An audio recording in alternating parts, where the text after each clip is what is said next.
Olá, boa tarde, boa noite. Mais uma vez estamos aqui com a Editora Esperança e a obra e o autor. E hoje nós estamos estreando o nosso formato novo com o Makita, se eu falar errado você me corrige, Nindongala Nicolau. Eu não sei falar. Nindongala Nicolau. Estamos com a Rosa, sejam bem-vindos para esse nosso novo formato. Rosa, seja bem-vinda. Makita, seja bem-vindo. Olá, pessoal. Boa tarde para Angola. Boa noite para Angola, boa tarde para o Brasil e sejam saudados o pessoal que está de outro lado e vai aprender e não só se adaptar ao novo formato. Estamos em uma nova casa e Makita, boa noite. Está sem Angola, né, Makita? O Makita, boa noite. Para a Angélica, boa tarde. Sinta-se acolhido por nós, abraçado, acarinhado e que essa entrevista não seja apenas uma entrevista, mas seja uma troca de experiência, não só para conosco que vamos aprender, mas também para com o pessoal que nos segue. Boa noite. Boa noite. Na verdade, neste exato momento, não estou em Angola, mas sim estou na República Democrática do Congo, em Kinshasa. Eu sou estudante de letras, e em Kinshasa. Então,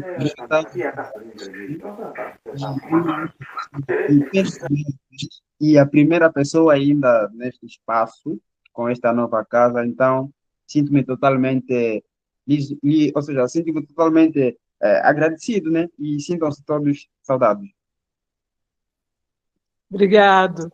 Makita, aqui, pela sua biografia, a gente viu que você nasceu em Zanga, Congo. É uma cidade que é cheia de história, cheia de espiritualidade, né? Quais as memórias mais vivas que você guarda da sua infância? E corrija o nome se estiver errado.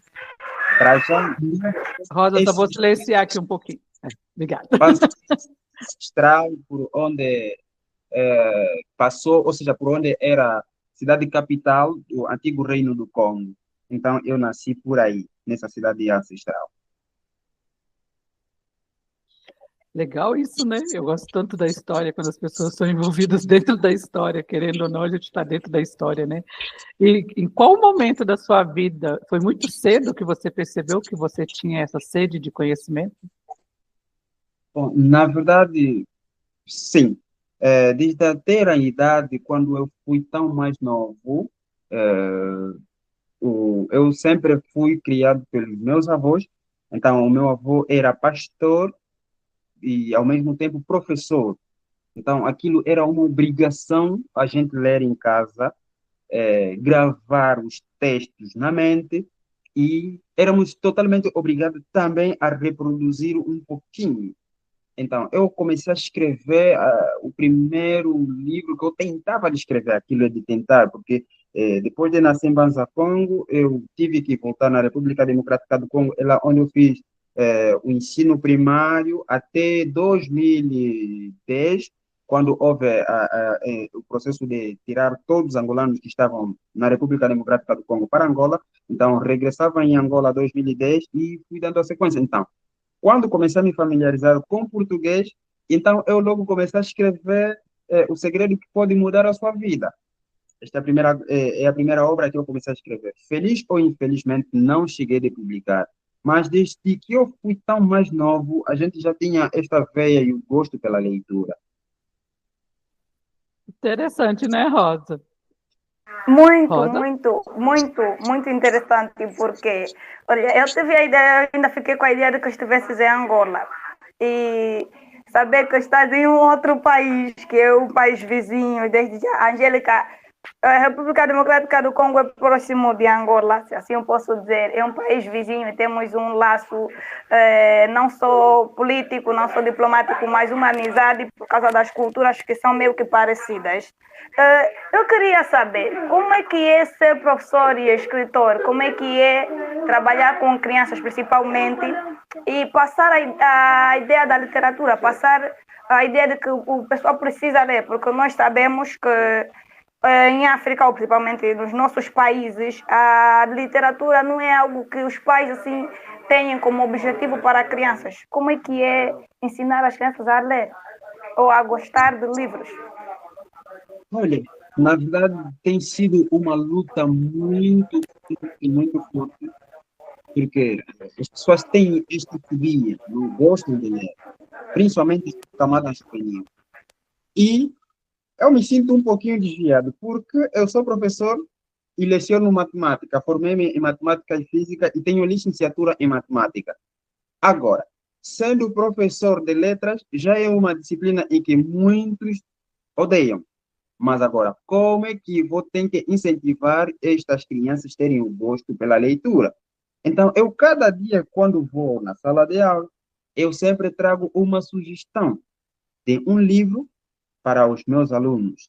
E, graças a Deus, uma parte de alguns dos meus alunos já estão a ter o gosto pela leitura, já estão a mergulhar nesta coisa, mas não é nada fácil. Seria algo totalmente comum entre os pais, a escola em si estaria a obrigar. Olha, na verdade, eu cheguei num momento, comecei a obrigar os alunos a comprar o jornal, percebe? Porque quando mais a gente faz leitura, nós conseguimos de ganhar novas palavras. Então, eu sempre fui ensinando esta coisa aos meus alunos. Imaginemos, eu estou a me formar num país diferente do país por onde eu trabalho em Angola, mas estou a fazer um ensino superior na República Democrática do Congo, ou seja, estou a fazer um mestrado na República Democrática do Congo. Então, para efetuar esta ligação de língua, quando estou lá, tenho de me expressar em português. Quando estou lá, tenho de me expressar em francês. Portanto, não é que eu tenha, assim, sorte ou sou totalmente extraterrestre. Não. É simplesmente o gosto pela leitura. A leitura transforma as mentes. É mais ou menos isso. Mas, na verdade, acredita, Maria, nós em Angola temos uma luta muito grande. A camada juvenil não tem gosto pela leitura. Olha, só para vos contar, no dia que eu fiz o lançamento do meu primeiro livro oficialmente, este livro aqui, A Consciência Negra, fiquei totalmente surpreendido, porque a gente sabia que os jovens não gostam de ler. Então, reservamos por ali 250 e tal vias. E, pela minha surpresa, todas as vias foram consumidas ao mesmo dia. Agora, aí volta mais uma outra questão. Por que que as pessoas compraram? Será que essas pessoas que compraram estão a ler? Entendemos uma coisa. Muitos desses que vieram adquirir a obra é porque me conhecem. E alguns adquiriram a obra para fazer efeito, ou seja, para fazer, sei lá, um artigo assim para decorar a sala e muito mais. Não gostam de ler. Muitos dos chefes também estão aí, chefes de departamento, que chegavam aí, adquiriram os livros, e até hoje os livros estão lá em cima das mesas dos seus gabinetes. Não tem gosto pela leitura. Então, esta é uma luta muito grande que nós temos. Mas eu acredito, tarde ou cedo, nós vamos conseguir vencer e vamos induzir os jovens a gostar da leitura. Mas aqui não é só aí. Aqui também no Brasil a gente tem uma luta muito, muito grande com a literatura. Aqui na cidade onde eu moro, então, a parte cultural é muito, como que eu posso falar, deixada à margem. Sabe? É uma cidade que tem muitas festas que giram em torno de bebidas, essas coisas. Só que a cultura mesmo, uma coisa cultural que tinha quando eu era jovem, que eu fazia faculdade aqui nessa mesma cidade, tinha muita cultura aqui. Hoje é uma briga muito grande para ter alguma coisa que seja voltada para a cultura, entendeu? Quando eu voltei para cá, eu conheço o pessoal da biblioteca aqui, eu faço parte da Confraria Brasil-Portugal, e a confraria é aqui em Divinópolis, né? A sede da Confraria Brasil-Portugal é aqui, e as pessoas não sabem disso. Aí, aí você falando que as pessoas compraram, talvez para fazer um agrado, ou para deixar ali na... O que acontece com a confraria também?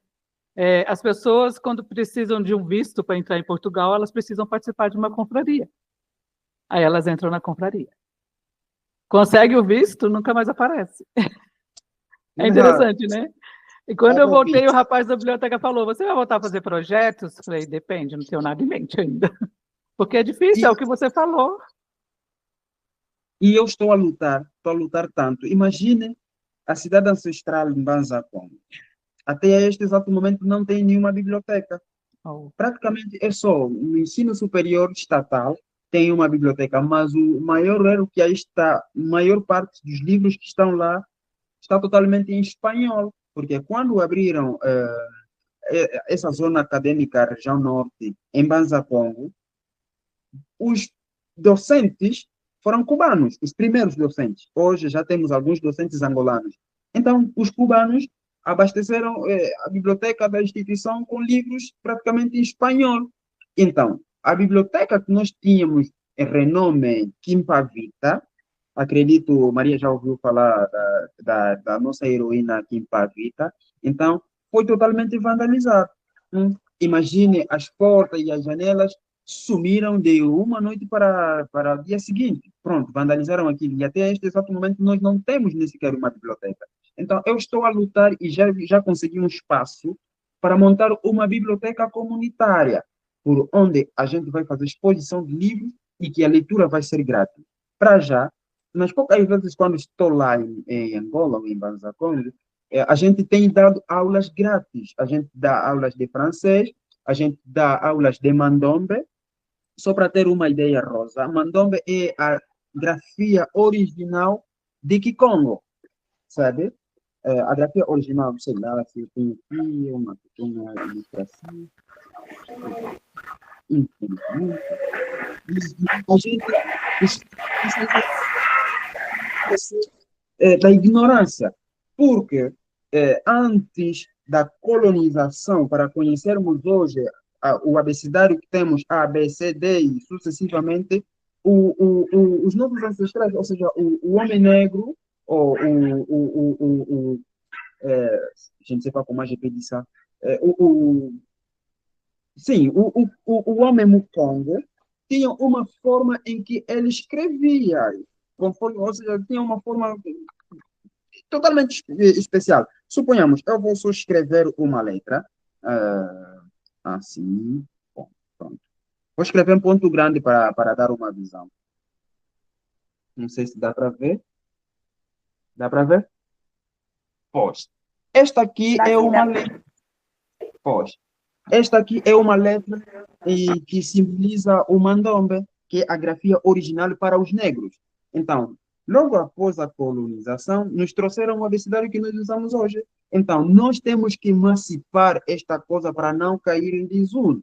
Não quer dizer que não se pode estudar a língua portuguesa, mas nós temos que conhecer as nossas línguas maternas. Por isso que eu sempre defendo esta coisa de dizer as nossas línguas não são tradicionais para depois dizer que não, o Kikongo, o Kimbundo e não sei lá, são línguas totalmente tradicionais e para ser visto intelectual, ou sei lá, tens de expressar-se em português, ou tens de falar o francês fluente, ou tens de se expressar em inglês. Não, todas as línguas são totalmente importantes. As nossas também são importantes. É mais ou menos isso. Então, eu estou nessa fase de lutar mesmo para erguer uma biblioteca comunitária e totalmente com espaço suficiente para albergar todos. entendi. Então, assim, na sua visão, o papel do educador é preservar principalmente, né, a sua identidade cultural, né? Exato, Ele tem que ter isso em mente de que a raiz vem primeiro, né? exato. Só que eu até, quando vi as políticas da nossa plataforma, quando vi as políticas, não se pode assim, tem de se andar, ou seja, tem de se escrever conteúdos que não vai contra as crenças. Epá, eu disse, está tudo bem, então não vamos tocar por ali. Porque, não sei se posso avançar com isso. Pois. Porque Pode. eu, eu sou aquele que repudiou logo mais cedo a crença que o Ocidente trouxe. Eu fiquei aí me questionando.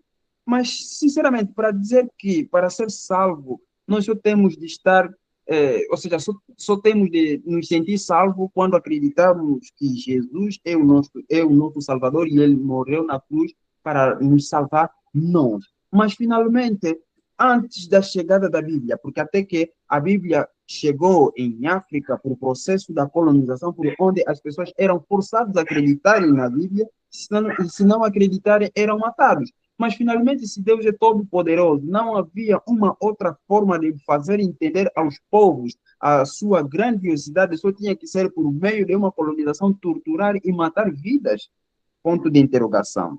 A outra questão sempre que eu levanto é a seguinte: se durante a colonização o Ocidente não proporcionou boa roupa para o homem preto, não proporcionou boa comida para o homem preto e sempre maltratou, será que o livro que ele trouxe, temos a máxima certeza que é o livro que vai levar os homens pretos para o céu? Na verdade, se assim fosse, até aqui, este livro não seria um livro de acesso fácil para todo mundo, seria simplesmente para um determinado grupo. Então, se assim for, será que os nossos ancestrais que viveram antes da chegada do Ocidente no continente africano, todos eles são candidatos para o inferno? A resposta não. Cada povo tem uma forma diferente de manifestar ou de entender a grandiosidade de Deus.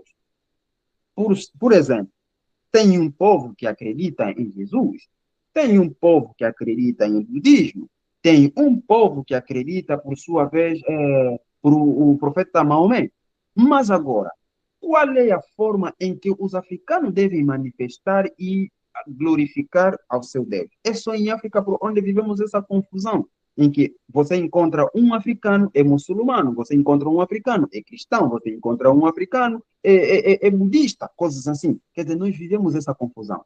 Outra questão, os chineses já conseguiram entender que o homem africano até aqui ainda não entendeu uma coisa. Nós somos totalmente reféns do Ocidente. Por causa de quê? O Ocidente dita o que é que nós temos de estudar. Dita.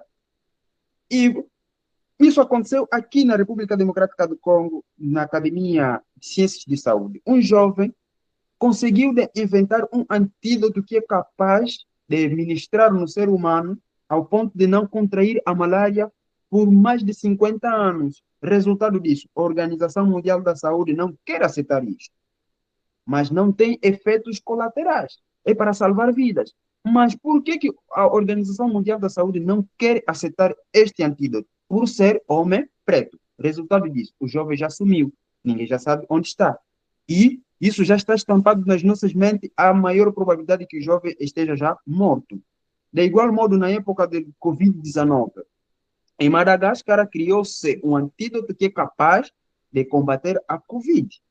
Então, por que não se abraçou esta ideia para levar em toda a parte do mundo, porque vidas humanas estavam a se dissipar por causa do vírus? Mas por ser homens pretos, então não aceitaram este antídoto. Razão pela qual nós somos totalmente refém do Ocidente. Eles nos controlam, eles ditam o que nós temos de estudar. E uma vez você tiver uma mentalidade fora do comum, eles venham dizer que não, vamos te retirar para ir aprofundar com os estudos, e pronto, você fica a trabalhar por eles. Você fica a trabalhar por eles. Então, desde que o chinês conseguiu entender também esta coisa, resultado disso, o chinês não acredita em Jesus. Todo chinês acredita pelo budismo. Mas a maior empresa de reprodução de Bíblia no mundo está na China. O chinês não comemora Natal, ou seja, digamos, não comemora o dia 25 como natalício de Jesus Cristo.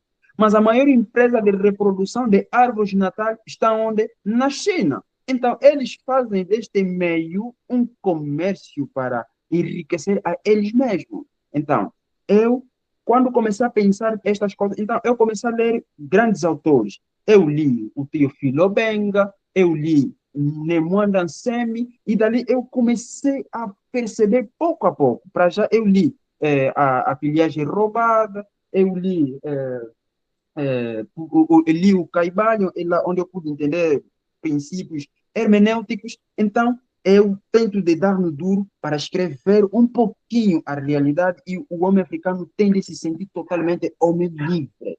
Tem de se sentir homem livre. É mais ou menos isso. Entendi.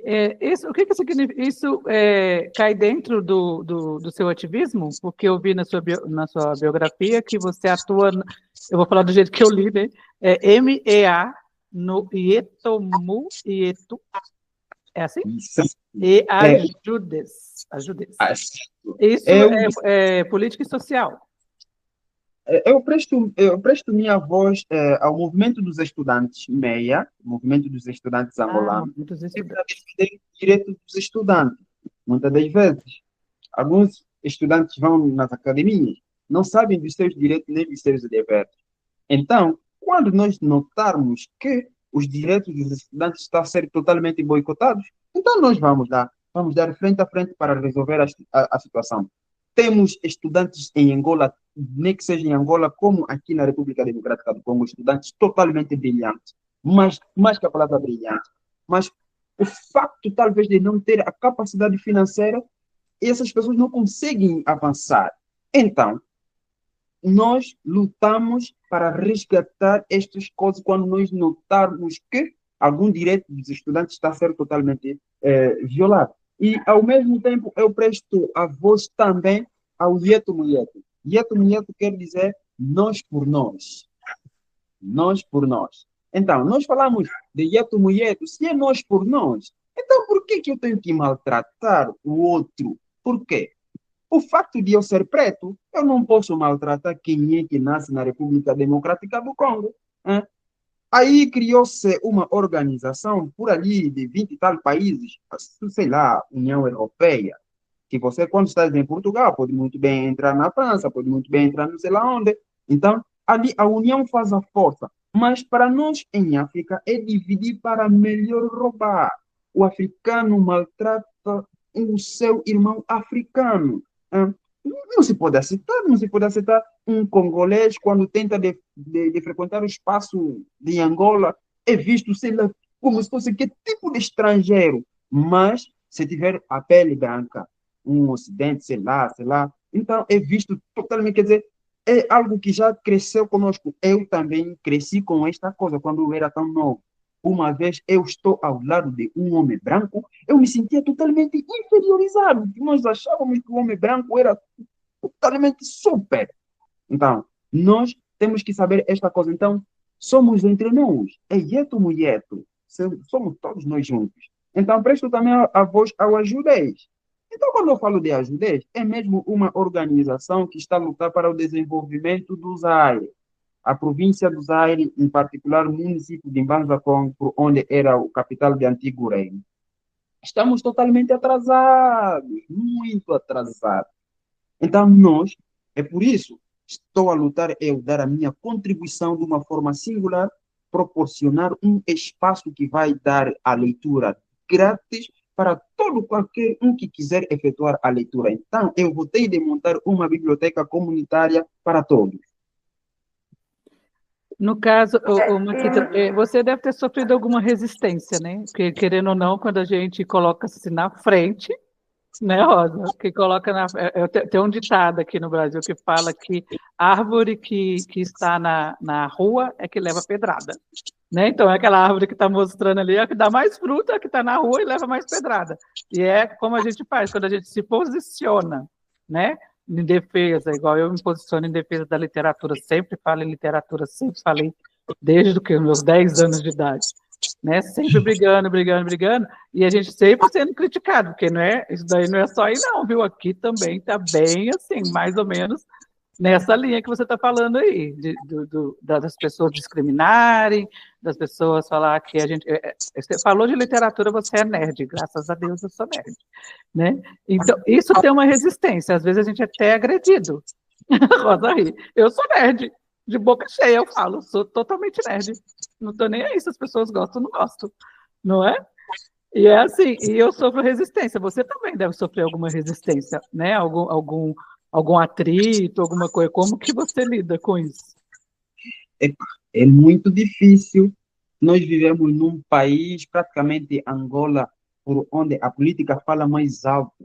E quando você presta a sua voz para derrubar algo que é totalmente errado, a perseguição é tanta. a perseguição é tanta mesmo.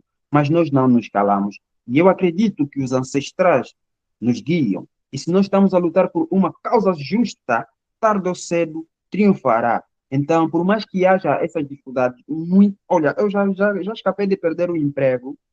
Eu acredito 2000, se a memória não me escapa o juízo, 2022, eu já escapei de perder o emprego. Por quê? Eu sou professor e, ao mesmo tempo, eu tenho cabelo longo, cabelo muito longo. E daí, nós temos uma concepção aqui, para ser moderno, tens de cortar o cabelo. E para ser o professor, tu tens de ser um espelho e que não podes ter muito cabelo. Então, eu fui questionando, por sua vez, ao diretor municipal da educação. Diz-me lá, ser professor é ser espelho e que não posso ter este cabelo. Tudo bem. Agora me diz, nós temos um registro a nível da província de um professor que foi encontrado embriagado na sala de aula e que tenha muito cabelo? A resposta foi não. Nós temos registro de um professor que foi encontrado, ou seja, um professor pedófilo a namorar crianças e que tenha muito cabelo? A resposta não. Nós temos registro de um professor que ficou cobrando dinheiro aos alunos e que tenha muito cabelo? A resposta não. Então eu disse, então se assim for, eu convido a direção e que escolham um dia da vossa preferência, sem me avisar eu, venham assistir a minha aula e eu darei uma sugestão para assistir a aula de um professor que eu vou achar conveniente e que não tenha muito cabelo. Assistam também a aula dele. Portanto, a minha consciência não tem nada a ver com o meu cabelo. Ora, o meu cabelo é sinônimo de uma revolução da resistência.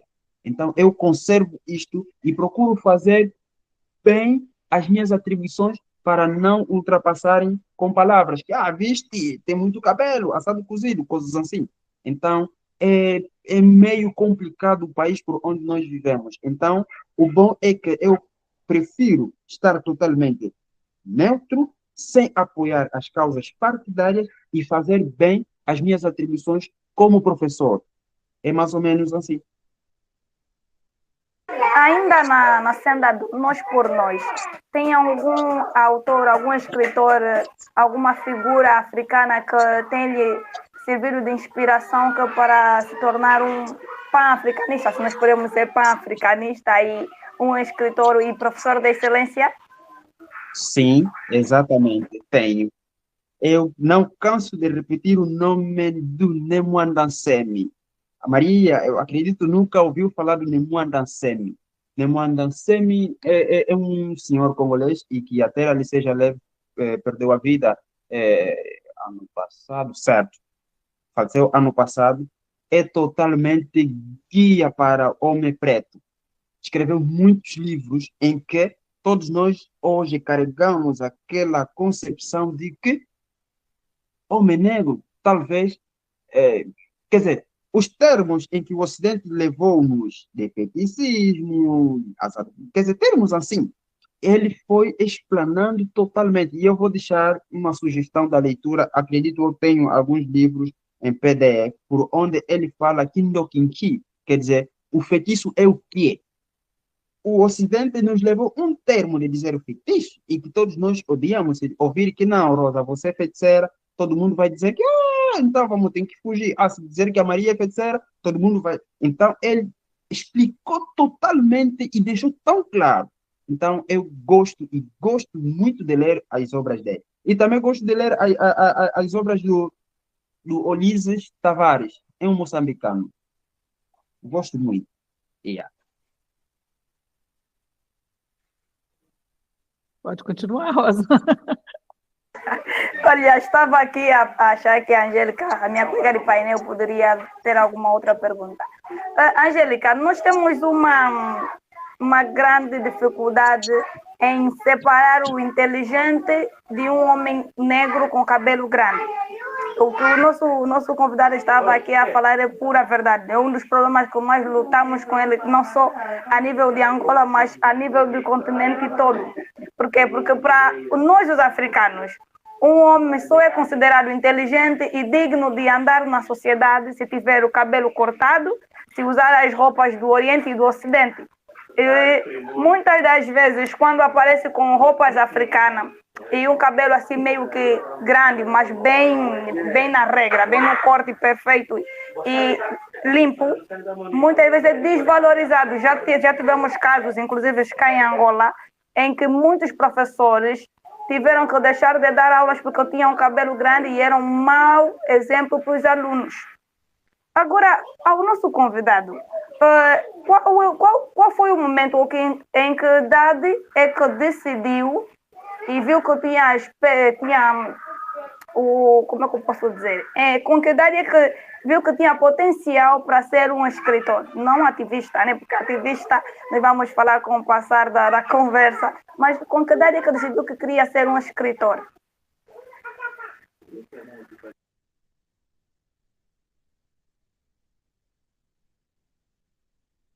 Tá mudo. Você está no mudo. Maquita, você está no mudo. Pois, dá para ouvir? Já. Eu tinha por ali 17 anos quando terminei a 13ª classe. Quando terminei a 13ª classe, e aí o sistema de se fazer entregas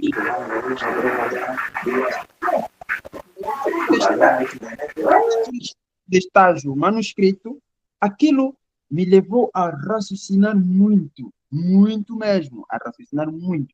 Então, depois de escrever o meu relatório, eu tive que escrever mais relatório de alguns colegas, e daí eu começava já a juntar o manuscrito que eu tinha. Naquela época eu não tinha computador, era totalmente difícil. Eu escrevia mesmo usando cadernos, escrevia. E depois, cada vez, e acredito, eu quando terminei já a 13ª e terminava com a média absoluta, e daí o único prêmio que eu consegui me beneficiar, feliz ou infelizmente, meu pai não abraça as causas políticas ou partidárias, e é um senhor que nunca trabalhou no Estado de Angola, muito menos aqui na República Democrática do Congo, trabalha na conta própria, de igual modo a minha mãe. Então, aquilo era, até hoje isso continua em Angola, quem termina o ensino médio com uma média absoluta, e pá, pronto, consegue uma bolsa externa, coisas assim. E eu não consegui, não me deram a bolsa, mas alguns de outras escolas foram. E pá, pronto, não me arrependo com isso. E daí a única recompensa que eu tive, me deram um computador, acredito, me deram um computador e eu tive acesso ao ensino superior sem passar mais em prova. Entrei diretamente e, graças aos ancestrais, me ajudaram também. Quando entrei no ensino superior, consegui uma bolsa interna.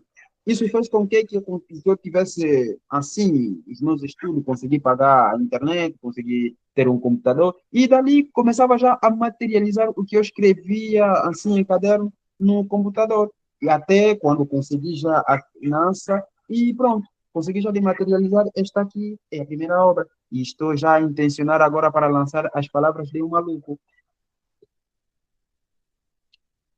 Gente, eu fico admirada. Eu comentei isso com o Pedro hoje, porque aqui no Brasil, né, principalmente na parte da internet, porque a gente viu a dificuldade da Rosa com a parte da internet, né?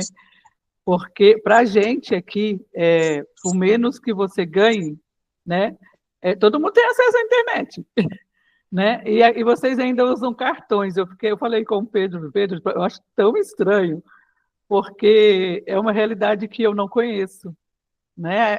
Conversando com vocês, convivendo com a Rosa, que eu estou tomando esse conhecimento de toda a dimensão que é a realidade de viver na África, que é esse jeito de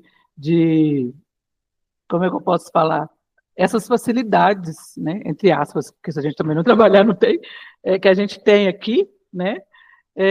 Para vocês é tão difícil, né? E pode ser em qualquer área, na área da educação, na área. Por exemplo, a internet é uma coisa que é globalizada, né?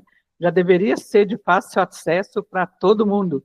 Não deveria ser uma coisa tão cara, né? Para algumas pessoas. Eu fico olhando vocês falar e eu fico assim, meu Deus, é outra realidade totalmente diferente. E é tanto aprendizado. Eu me divirto. Eu e a Rosa, a gente se diverte, porque eu fico abismada, porque é outro mundo. Eu já passei dificuldades, já passei um monte de coisa, mas o que vocês passam, quando a gente conversa com vocês, que a gente tem a dimensão do que é, né? Tudo, toda a luta de vocês, tudo que acontece no país de vocês, que a gente fica sabendo da boca de vocês mesmo, isso é, para mim, assim, é um aprendizado que não tem valor. Eu acho tão interessante, e eu fico, assim, admirada de ver o esforço, sabe, o jeito que vocês não desistem. Vocês, vamos lá, tá difícil, mas a gente continua. Eu acho muito legal isso, muito bom. De fato, não é fácil. Em África não é fácil. Para já, em todos os países de África subsaariana, Angola é o primeiro país que, para já, tarifário de saldo, tanto faz da internet como de voz, é que é mais acelerado. Mais acelerado. E não proporciona uma nitidez ou uma boa velocidade da internet. Até que tu podes ter dados para tal, mas a internet totalmente pesada, e é uma luta muito grande, muito grande. Eu não sei se até quando vamos conseguir vencer isso, e pá, pronto, é isso sempre que estamos a dizer, duas vezes já, pá, pronto, e a Angola vai ter já Angosat, não sei lá, pá, pronto, até aqui não se sabe se está em que órbita, pá, pronto, é complicado. Quando tocamos nesse lado da política, pá, você arrisca a vida. Com certeza. E a sua parte como professor, né? Eu não sei se vocês. Isso também não é realidade no Brasil, somente quem estuda em escola particular que tem acesso a isso, que seria tablet, internet dentro de sala, essas coisas, né? Relacionar. Como que vocês conseguem fazer, você como professor, principalmente você como professor, né?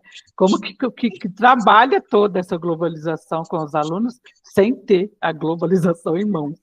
Né? Sem ter pelo menos o parâmetro. Olha, essa coisa, olha, me deixa totalmente com uma tristeza, mas é uma tristeza. Nas salas onde eu costumo a frequentar, tá, já na escola por onde eu trabalho, insuficiência de cadeiras, insuficiência de mesas. O quadro está aqui, mas numa cadeira está se sentar dois alunos. Quer dizer, é complicado. Há alunos que chegam ao ponto de sentar mesmo no chão, só para poder escrever. Há alunos que se sacrificam estar de pé. Quer dizer, tínhamos que assistir à entrada dos alunos no recinto escolar. Aquilo é corrida porque está a correr para garantir uma mesa e uma cadeira. Quantas vezes que tivemos crianças a se ferir? Quantas vezes? Então, a questão, quando se fala da inteligência artificial, África, ou seja, Angola está muito distante ainda desta realidade, muito distante. As promessas nunca faltaram. Presta a começar o ano letivo, a ministra parece que não, este ano vai se distribuir tablet para os alunos, não sei lá o que. Aí, quando o momento chegar, as crianças não têm merendas escolares e nós estamos aqui prestes a realizar uma manifestação totalmente dura para banirmos o sistema EJA, EJA, Escola de Jovens Acelerados, ou seja, uma coisa assim, para jovens já adultos. Não se aceita, num país como Angola, termos esse processo de aceleração, porque nós não temos a capacidade de retermos a criança na escola, porque nem a merenda escolar se dá. Resultado disso, nós estamos a ter já meninos ou crianças que estão a chegar no primeiro ciclo e que não sabem ler em condições. Mas agora, este mesmo processo vem já com uma observação. Este aluno, se aparecer na sala de aula, tem ponto. Conseguiu de fazer o trabalho em grupo, como também não conseguiu de fazer desde que participou, tem ponto.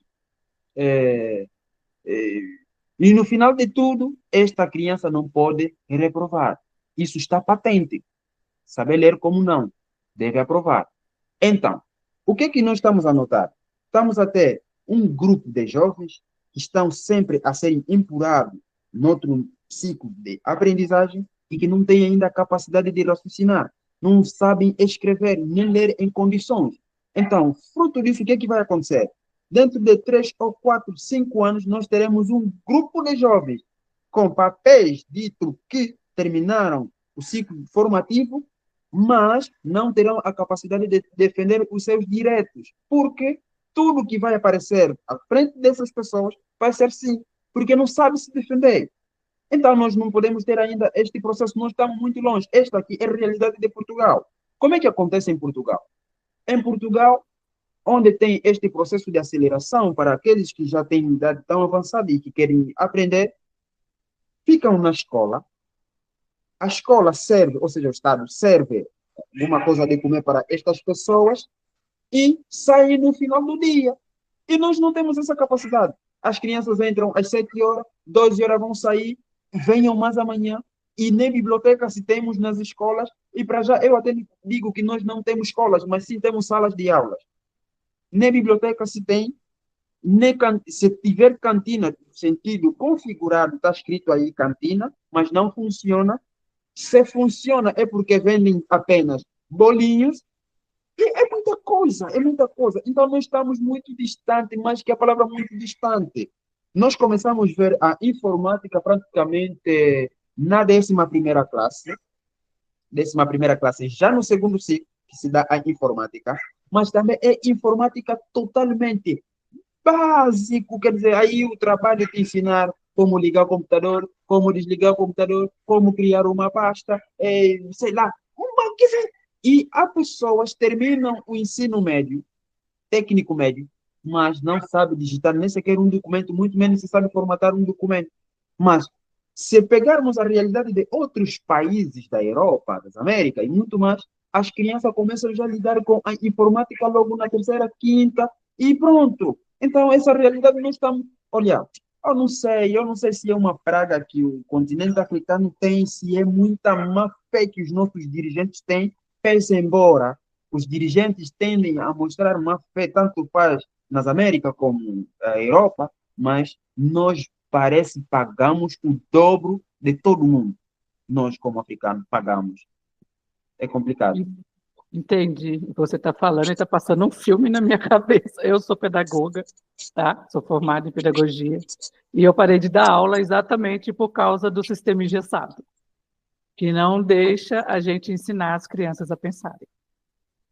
Eu entro em conflito com a direção. Eu não consigo, porque onde eu aprendi a dar aula, a escola que eu trabalhava me dava liberdade de usar o método que eu precisasse para fazer o aluno aprender.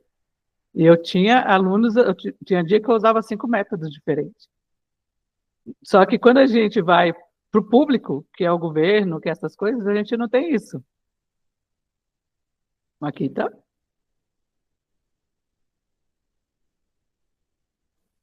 Rosa, acho que o Maquita caiu.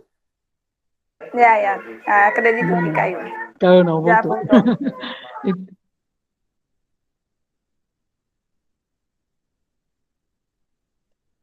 Opa, está totalmente desligado aí.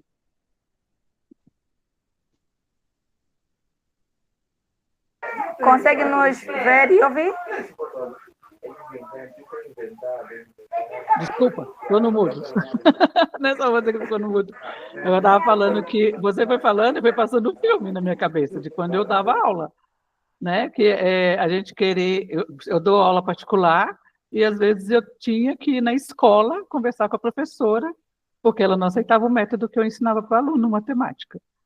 Eu falava com ela, onde você aprendeu matemática? Porque matemática é lógica, é regra.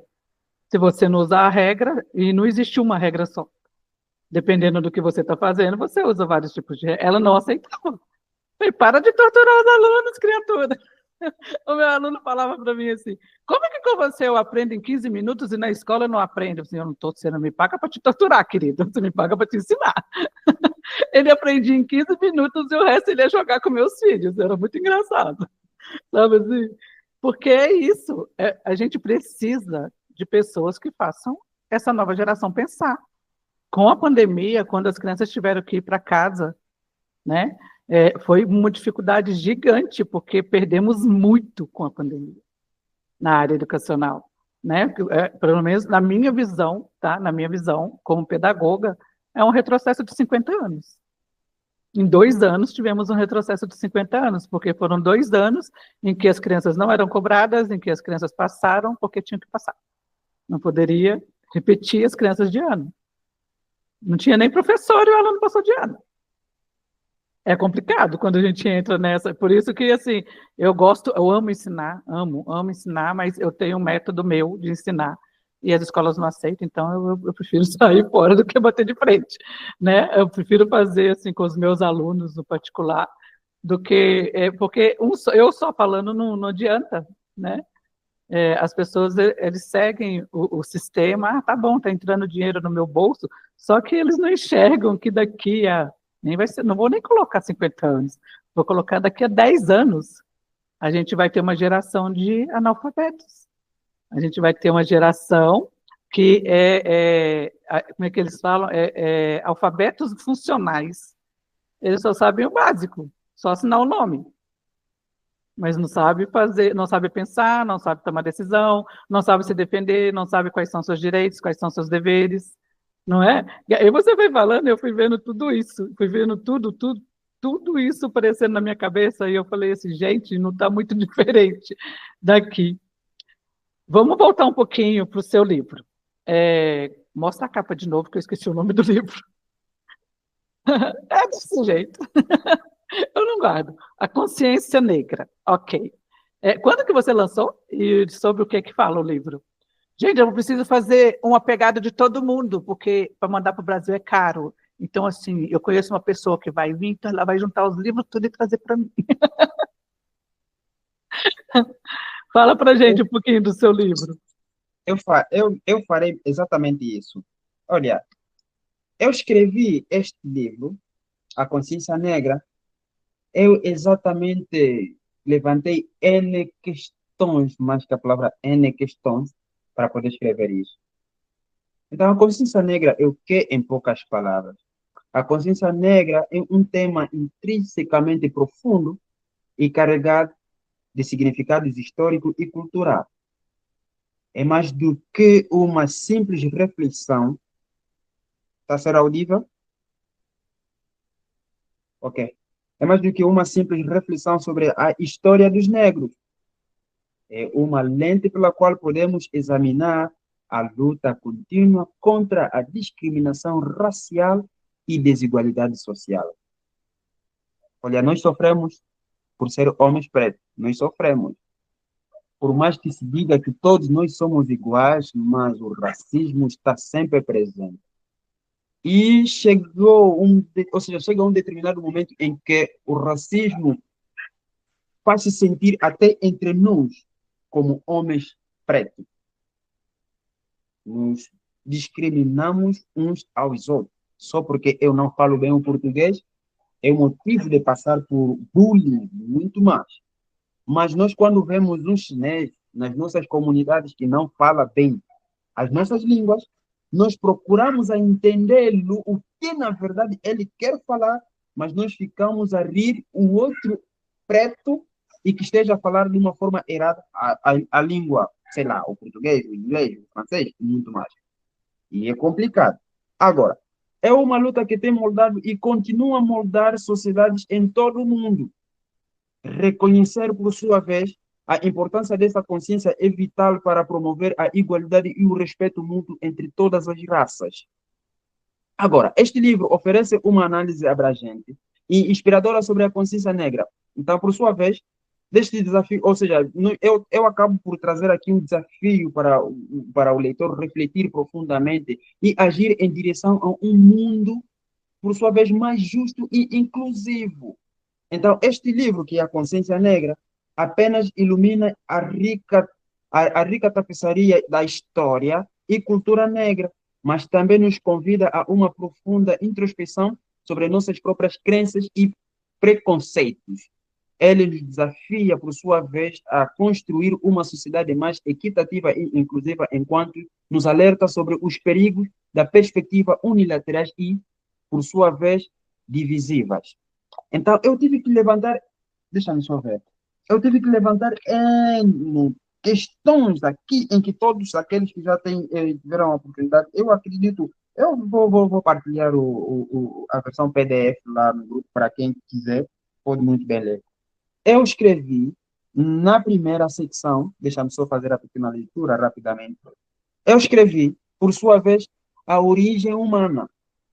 Nós aprendemos na escola por ali, a origem humana, não sei lá, a filosofia traz uma perspectiva, a geografia traz uma perspectiva e muito mais, muitas ciências, ou seja, muitas teorias por ali. E escrevi a tomada de consciência. Também escrevi a invenção de Jesus. Angélica, vai lá me desculpar por dizer, por tocar neste lado, talvez, vai doer um pouco. É. Eu escrevi a invenção de Jesus. A quarta secção eu escrevi sobre a guerra. E a última secção eu escrevi mudança alguma. Quantas vezes que nós ficamos aí a lutar, o século perdido, nós tivemos. Quer dizer, a luta em África continua. A nossa luta não é somente entre nós como africanos, mas sim é uma luta em que o Ocidente causa para nós, e nós, quando estamos numa confusão, venham com uma teoria de dizer que não, vão solidarizar-se a nós para depois aproveitarem e roubar as riquezas que nós temos. E fruto disso, o negro pede favor ao próprio negro.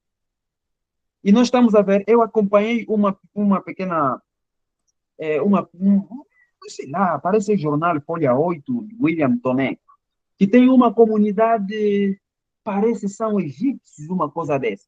Ocuparam um espaço nas Lundas, uma das províncias de Angola, por onde tem minerais, ocuparam aquele espaço e estão a explorar de uma forma ilegal. Mas por serem são homens de pele, ou sei lá, são homens brancos, absolutamente nada está a se dizer. Mas os homens negros, quando tentam de fazer a escavação desses mesmos minerais, se te atuarem, você vai responder e ficar na cadeia. Então, por que nós estamos a nos maltratar entre nós, os negros, e nós queremos ver os nossos bens a ser totalmente invadidos? Então, nós levamos isso. O negro tem de pensar por nós. Precisamos mesmo resgatar os nossos valores. Temos de falar as nossas línguas sem vergonha. Olha, Angélica, vou lhe dizer uma coisa. Tem alguns irmãos africanos, em particular congoleses como angolanos, têm vergonha de se expressar nas suas línguas, ditas línguas maternas. Têm vergonha. Não querem falar das suas línguas maternas, porque alguém está a olhar por ele, quer afinar o português, quer ganhar o sotaque brasileiro, quer ganhar o sotaque, sei lá, português. Mas nós temos uma forma totalmente diferente com que articulamos as palavras. Então, eu sempre digo o seguinte aos jovens: é necessário que temos de aprender as línguas dos outros para servir um mecanismo de transmissão para nossa compreensão. Imaginemos, eu acredito, Angélica, falas o português e acredito, falas o inglês? Não. Agora, Não, imaginemos, muito mal.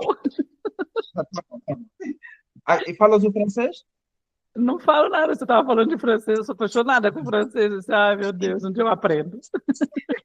Então, digamos que, além de português, Angélica não tem mais uma outra língua com que pode conversar fluentemente. Então, nós, como africanos, se não tivéssemos a tua língua, obviamente não estaríamos aqui a conversar. Mas Exatamente. conseguimos de falar a sua língua, estamos aqui a conversar, estás a entender um pouquinho da nossa realidade, mas na sua língua. Agora, por que eu tenho de ter vergonha de falar as minhas línguas? Na capa do meu livro, deixa-me ver aqui mesmo, aqui, eu escrevi totalmente na nossa língua, que é o Kikongo. Eu escrevi é Fulukisowangendembo, Vatakakakitungwang. Quer dizer o quê? O lugar por onde sempre se aponta o dedo, tarde ou cedo sempre se constrói uma aldeia. Por que este provérbio? Nós começamos a lutar há bastante tempo. Esta luta não começou a mim, começou a era de Martin Luther King, Kimbangu, Kimpavita. Todos esses tiveram sempre a lutar para resgatar os nossos valores. Então, Se a partir daquele momento em que eu nem sequer ideia se o mundo tinha que eu estaria hoje em vida como pessoa, e já houve pessoas que lutaram pelo resgate dos valores africanos, eu acredito tarde ou cedo nós vamos conseguir. Tarde ou cedo vamos conseguir. A proliferação de igrejas está totalmente uma confusão tremenda. Eu sou aqui onde vivo, neste edifício. Tenho por aqui 3 igrejas no mesmo edifício. 3 igrejas. Então, essa proliferação de igrejas, eu não acho que seja a mesma realidade da Europa ou das Américas. Então, aqui, a mensagem que nos trouxeram, que não precisamos acreditar em Jesus, ser batizado para ser salvo, tornou um comércio. Está a levar as pessoas numa distração. Principalmente quando se trata de uma igreja em que o cabeça desta igreja é um homem branco. Tens de ver as famílias como é que estão a entregar o pouco que têm, usando a passagem bíblica que diz que dar tudo que tens para herdar o reino dos céus. E essas famílias estão a sofrer, a entregar o pouco que têm nas igrejas, depois aparecem nas cadeiras televisivas, vem pedir ajuda, porque não, o pastor levou aquilo, o pastor invadiu o dinheiro e muito mais. Mas, finalmente, onde está a nossa consciência como homem negro? Onde está a nossa consciência? Então, é muita coisa que nós precisamos ainda resgatar. Primeiro, oficializar as nossas línguas. Oficializar as nossas línguas. As nossas línguas estão a cair em desuso. Temos pessoas africanas, mas não sabem falar as suas línguas. Na boca deles só tem mesmo português. Rosa, falas de uma língua materna, ou seja, língua nossa. O Kimbundo. O Kimbundo. Muito bem. Eu não sei falar Olha, nem as palavras em africanas. Tem uma coisa que é pertinente. Tem algo pertinente que eu e a Angélica já tivemos um debate com relação a isso, cujo tema foi valorização das nossas línguas. Já tivemos um debate com a Angélica sobre isso aqui na editora. E sempre que podemos, eu, a Angélica e mais outro pessoal que trabalha diretamente com os escritores nacionais e internacionais, damos sempre um spoiler, ou a ideia de que possamos trazer um pouquinho do que é dos nossos ancestrais, um pouquinho que é a nossa história não contada. Então, eu queria saber como é que é ser... Não, praticamente a minha pergunta é: como é que é ensinar aos mais pequenos, aos nossos meninos, a liberdade? Porque nós sabemos que liberdade em nossa casa é uma coisa. A nível social, principalmente num país como Angola, em que tudo por nada é contra os partidos políticos, como é que é ensinar a liberdade para uma criança? Já que nós temos a ideia de que somos muito limitados a nível político. Não estou a dizer que temos ligação com a política, mas temos uma limitação enorme quando se trata de política, quando se trata de direitos de uma pessoa. Qual é o método que tem usado para as crianças perceberem que são livres e que precisam aprender seus direitos numa sociedade? Primeiro, o Paulo Freire fala, não pode-se escolher o caminho para uma criança, mas sim deixemos eles escolherem os seus próprios caminhos. Estou certo até ali? Então, quando nós temos uma criança em casa, a criança... Olha, vou trazer mais uma outra versão para fazer uma boa ligação. Para quem nunca saboreou o mel, o dia que vai ver o mel, nem vai saber qual é o gosto exato de mel. Quer dizer o quê? Quando nós temos crianças em casa, na verdade a criança ainda não sabe definir que eu só quero que a coisa seja assim. Mas sim, nós podemos servir como orientador dessa mesma criança. Então, nós somos aquilo que pensamos. E se nós somos aquilo que pensamos, um dos princípios hermenêuticos diz: tudo é mental. Outro princípio diz que nós vibramos numa certa dimensão e que todas as coisas é par. Como é macho, é fêmea. Como é dentro, é fora. Como é quente, é frio. Como é baixo, é alto. Como é pequeno, é grande. E muito mais, por aí. Agora, quando nós temos uma pequena criança em casa, para fazê-lo entender que se tudo é mental, isso tem de partir a nós. Como é que nós vamos poder incutir gosto pela leitura na criança? É quando a criança logo está a crescer, já está a familiarizar-se com estes pequenos livros infantis e muito mais. Isso leva já quer dizer, eu digo o seguinte, tudo na vida tem a primeira vez. A primeira vez gera o gosto. O gosto gera o ritmo. O ritmo gera um vício. Então, quando nós proporcionarmos esta mesma liberdade na criança, a criança já consegue ver, afinal a tia costuma ler, afinal, e isso acontece quando nós estamos aí para ler ou para escrever, quando nós temos uma pequena criança em casa, também quer escrever. Resultado disso, faz coisas que nem sequer têm sentido. Eu acredito que tem algumas coisinhas que o sobrinho sempre vem para escrever também lá no meu caderno, muito mais nos meus livros. Quer sempre também fazer alguma coisa, porque é isso que ele vê, que o tio faz. Estás a entender? Então, quando nós começarmos já a levar este lado para a criança, aquilo vai tornar já um hábito. E este hábito vai despertar a mente desta criança. E, acredito, você vai ver, existem ali algumas crianças totalmente lúcidas. Quando está aí a falar, ele constrói totalmente o raciocínio. Não quer dizer que esta criança seja tão gênio ou que seja assim extraterrestre. Não. Simplesmente ela está no meio de pessoas que talvez expressam-se bem. Outro exemplo. Se em casa a mãe tem ofensas totalmente erradas, tão grossas para com as crianças, não vai passar tanto tempo, as crianças vão começar a se ofender entre elas também. Mas se a mãe não dirige essas ofensas, nem o pai, as crianças nunca vão fazer ou nunca vão ofender-se um do outro ou uma da outra com aquelas ofensas tão grandes assim, que batem mal nos nossos ouvidos. Portanto, quando nós começarmos a cultivar esta coisa nas mentes das nossas crianças, acredite, paulatinamente, assim que essas mesmas crianças vão crescendo, vão ter uma forma de lidar ou de ver as coisas totalmente diferente. Então, tudo parte a nós. Eduquemos as crianças para não culpar os adultos amanhã. Então, se não fizer isto hoje, acredite, a criança vai ter aquela resistência amanhã. Você lhe diz que, olha, tu tens de ler, tem preguiça. Tem preguiça. Você lhe diz, tens de ler, está aí, a cabecear. Por quê? Não tem gosto para tal, não tem ritmo, não tem hábito para tal. Então, quanto mais cedo, melhor ainda.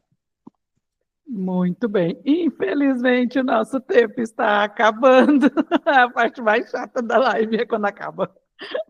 Ai, meu Deus, Deus, a gente ficava conversando direto, direto, direto.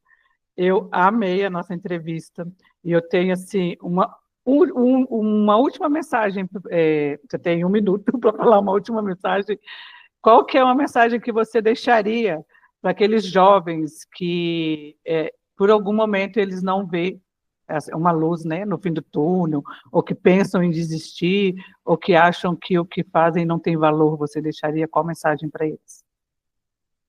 Olha, para já, se tivéssemos tempo, eu contaria uma pequena história, e mesmo vou fazer isso para aproveitar e vou resumir.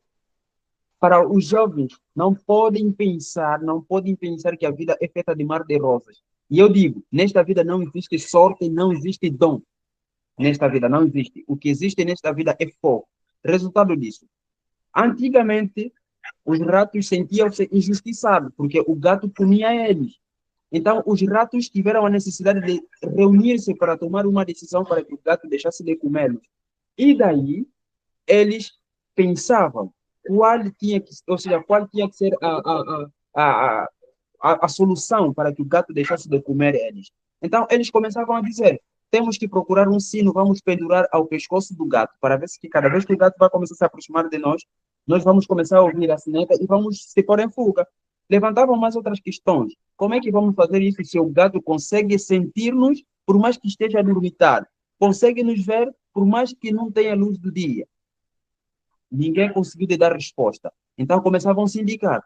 Avô, você vai lá. Avô diz que não, eu tenho vida, você que é o mais novo vai lá. O mais novo diz que não, eu ainda não vivi. Em suma, para resumir, nenhum rato teve coragem de ir pendurar sino no pescoço do gato. Nenhum rato teve coragem de pendurar sino no pescoço do gato. O resultado disso, até hoje, os ratos são vítima pelo gato. Portanto, esta vida não basta identificar o problema, mas o que é necessário? Coragem. Coragem. Se não tiver coragem, você vai ver sempre, parece que a vida, o mundo está a desabar, parece que tudo está, sei lá o que é. Eu, hoje, para ser o que eu estou a me tornar, eu nasci numa aldeia por onde havia apenas 9 casas. Eu nasci nas últimas aldeias, mas hoje eu estou a ganhar uma vida, por mais que não seja uma vida tão assim estrondosa, de dizer uau, mas eu consigo me virar, consigo sobreviver no pouco e no bem. Então, nada de dizer que não é dom, nada de dizer que não é sorte, mas sim é foco. Quando nós temos foco, nós conseguimos de conquistar tudo. Então, resultado disso, nós precisamos tirar a preguiça e vamos ter que pautar mesmo livros.